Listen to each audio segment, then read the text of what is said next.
At their peak, these empires ruled the world, unstoppable armies, booming economies, currencies everyone trusted. Yet every single one collapsed. Not from war, not from revolution, but from something far quieter and far deadlier. Because here's the strange part, they all fell the exact same way.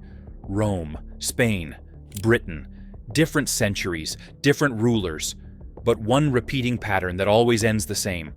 When trust in money dies, the empire dies with it. Now, look around. The United States stands at the top, printing trillions, drowning in debt, and insisting it's different. But history doesn't care about optimism. It doesn't reward arrogance. It only repeats what's already been proven. So, if you think that could never happen here, think again. Because once you understand the hidden pattern, you'll see it's already begun. And before we uncover how it all connects, make sure you subscribe, because what comes next will change the way you see every empire, including the one we're living in right now. The story begins long before America, long before Wall Street, before the stock market, before the dollar even existed. It begins in Rome, with an empire that believed its power could never fade. Rome wasn't just powerful, it was civilization itself. 50 million people lived under its banner. Its cities glittered with marble, its roads stretched across continents, and its legions marched like a force of nature. To most of the world, Rome looked eternal, and at the heart of its greatness was one thing: trust. That trust lived inside a coin, the Roman denarius, pure silver, unchanging, unquestioned. It was more than currency. It was the promise that the empire would never cheat its people. Farmers accepted it. Soldiers fought for it. Merchants traded with it from Britain to Egypt. That coin was Rome. But power breeds appetite. And appetite always demands more. Rome's borders kept expanding, but its wealth didn't. The legions needed payment. The cities needed grain. The emperors needed glory. The treasury couldn't keep up. So they did what every empire eventually does when ambition outruns reality. They faked prosperity. Emperor Nero was first. He didn't cut spending, he cut silver. He shaved a little off the purity. 100% became 90%. It seemed harmless, clever even. But when you turn real money into imitation, you trade truth for illusion. Over the next 2 centuries, the denarius became a ghost of its former self. 90% silver turned into 70, then 50, then 10, until eventually it was barely silver at all. A coin that once carried real value became a thin shell of trust, dipped in metal, hollow inside. And the people felt it. Prices soared. Bread became a luxury. Farmers stopped selling for coins, demanding gold or grain instead. Soldiers refused to fight for worthless pay. Trade slowed, tax collectors failed, and the empire, still massive, still proud, began to rot from within. No invasion, no catastrophe, just inflation, distrust, and slow decay. Rome didn't burn in a single night. It crumbled one coin at a time. And centuries later, another empire would rise. This time fueled not by silver scarcity, but by too much of it. Spain's story began with a miracle, or at least that's what it looked like. When explorers reached the New World, they found mountains made of money. In the Bolivian city of Potosi stood Cerro Rico, a mountain so rich in silver that it glittered under the sun. For the next century, that mountain alone would produce nearly half of all the silver on Earth. To Spain, it was heaven. To history, it was a trap. Ship after ship crossed the Atlantic, spilling treasure into Europe.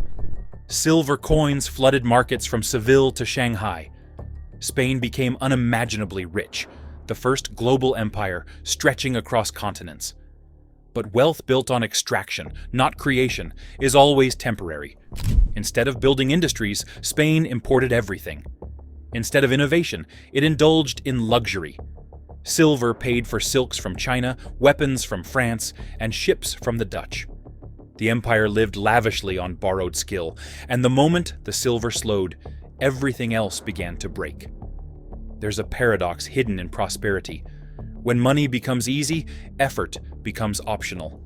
And when effort dies, empires follow. Prices across Europe exploded. The more silver Spain poured into the world, the less it was worth. What cost 1 coin now cost 10. The peasants starved, the rich panicked, and inflation tore through society like wildfire. It wasn't a recession, it was an unraveling. To hide the damage, King Philip II borrowed, endlessly. Wars in the Netherlands, wars against the Ottomans, wars to protect pride. And when the debts came due, Spain defaulted, not once, not twice, 4 times in 40 years. The richest empire in the world had become the most bankrupt. Lenders stopped lending. The government started minting coins with less silver. Eventually, those coins became copper, and copper became worthless.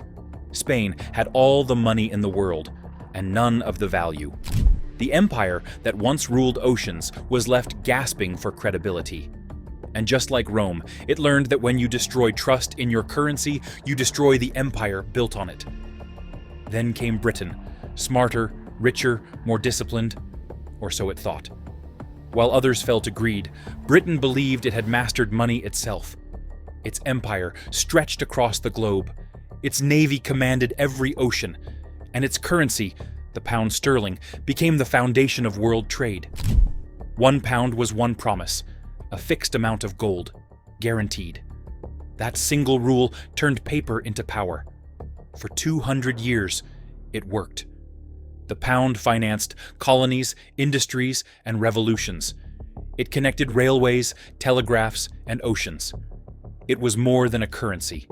It was a global identity. But then came the 20th century, and 2 world wars that broke everything. In 1914, Britain entered the First War, confident, wealthy, and unprepared for the cost. By 1919, its national debt had multiplied tenfold. To survive, it printed money and left the gold standard. They said it was temporary. It never was. When Britain tried to return to gold years later, the damage was irreversible. The pound was overvalued, exports collapsed, and unemployment soared. Factories shut down, trust crumbled. And by 1931, the illusion shattered. Britain abandoned gold for good. Then came the Second War, bigger, bloodier, even more expensive. The empire that once financed others now borrowed to survive. By 1945, Britain's debt was 270% of its GDP. It wasn't ruling the world anymore. It was begging it for help. And at the Bretton Woods Conference in 1944, the final transfer of power began. The United States rose, the dollar took the crown, and the pound, the symbol of 2 centuries of dominance, quietly stepped aside. Within 1 generation, Britain went from ruling the seas to watching its colonies walk away. Not because its navy sank, but because its money did. 3 empires, 3 currencies, 3 collapses. Different times, different cultures, the same outcome. Every time, the story begins with confidence and ends with denial. Each believed they were too advanced, too exceptional, too important to fail. And every single one was proven wrong. Now the same pattern is repeating. But this time, it's not ancient, it's modern.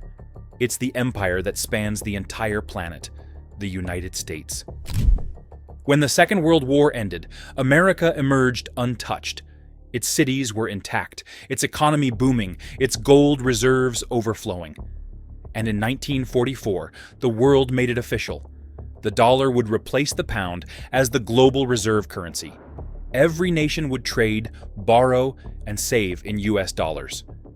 It was the ultimate sign of trust. For decades, it worked flawlessly. The dollar became the foundation of global stability, backed by gold at $35 an ounce.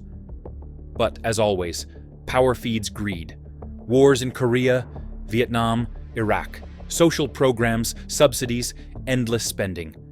America was growing richer on paper and poorer in reality. By the late 1960s, foreign governments noticed something strange. The US was printing more dollars than it had gold to back them. France called the bluff, demanding real gold instead of paper. Soon, others followed. And in 1971, President Nixon slammed the door shut. The dollar was no longer backed by gold, only by faith. At first, it seemed brilliant. The economy boomed, markets soared, and America's dominance continued. But the game had changed forever. Money could now be created without limits. And that's exactly what happened.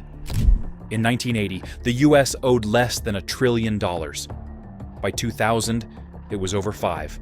By 2020, 27. Today, over 36 trillion. And the clock is still ticking. Every crisis brought the same answer: print more. The dot-com crash, the 2008 meltdown, the pandemic. Trillions created from nothing. Economists called it quantitative easing. But history calls it something else: debasement. The symptoms are familiar: rising prices, shrinking savings, quiet anxiety. People feel richer, but their money buys less. Trust starts to fade. And once trust cracks, collapse isn't far behind.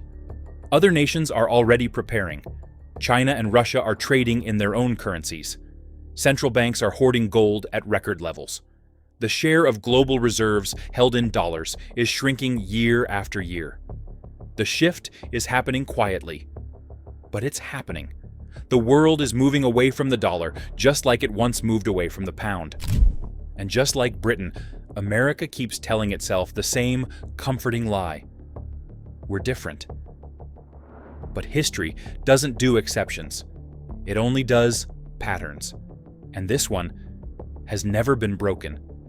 Because when a nation's power comes from its currency, and that currency begins to die, the empire doesn't fall overnight. It unravels slowly, predictably, and all at once. Every empire believes it's different, right up until the moment it isn't. And history shows there are only 3 ways this story can end. The first is controlled decline.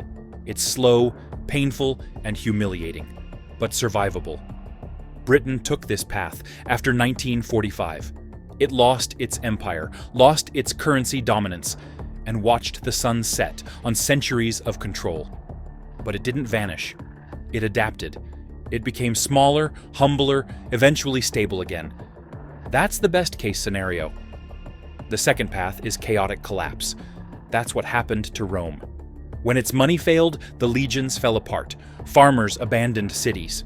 Trade stopped. The empire didn't just shrink, it shattered.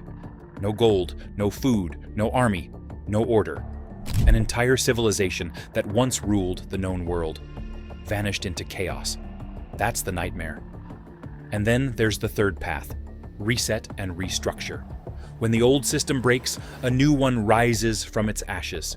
Maybe it's another gold-backed standard. Maybe it's a digital global currency. Maybe it's a mix, a basket controlled by the world's largest economies. Whatever form it takes, one truth remains: the world cannot function without something to trust. The United States stands right there, at the crossroads.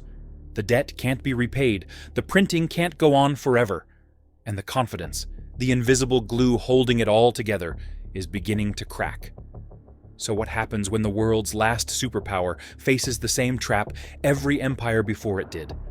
The math is merciless. You can delay it, deny it, disguise it, but you can't escape it. Rome debased its currency to pay its soldiers. The denarius died and Rome fell. Spain drowned in silver until wealth became worthless. Britain borrowed until the pound collapsed and the empire dissolved. And now, the United States prints trillions, spends endlessly, and whispers, "We're different." But the pattern doesn't care about pride. It doesn't care about politics or promises. It only cares about math. And math never lies. Look around. Inflation, division, record debt, global distrust. These aren't random events. They're the final verses of a song history has played 4 times before. And if the rhythm is the same, the finale isn't far. Because empires don't die in explosions. They die in silence.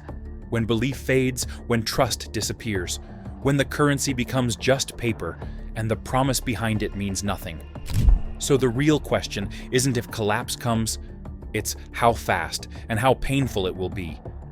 And if you want to understand that moment, the split second between stability and freefall, then stay here. Subscribe, Because what's coming next isn't just history repeating, it's history accelerating.